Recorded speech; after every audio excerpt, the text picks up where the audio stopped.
Today, in this video, I'm gonna explain how to install mods in Minecraft Java Edition.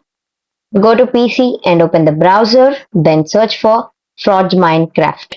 Now, click on first website link. From the left side, select the version, then click on Installer. From the top right corner, click on Skip. Then, go to Downloads and click on the file. Then, select Install Client, OK and OK. Now go to browser and search for CurseForge.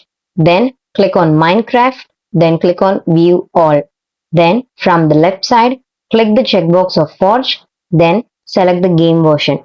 From the sort by drop down, select popularity or downloads. Then click on Journey Map. Then click on Files. From the All Game Versions drop down, select the version. Then from the other mod loaders, select Forge. Then click on three dots of top link. Then click on download file. Now go to download location. Then drag the file to the desktop.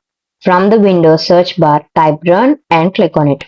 From the input box, type app data and OK. Then click on roaming. Now go to .minecraft. Then go to and click on mods folder. Now from the desktop, drag the journey map file into the mods folder. Now open the Minecraft. Then from the left side, check if it is Minecraft Java Edition or not. Now click on latest release drop down, then click on Forge. Then click on the play button, then click on mods. Check all the mods here. By following these steps, you can install mods in Minecraft Java Edition. If this video helped you out, please leave a like and comment down below. If this worked for you, thanks for watching.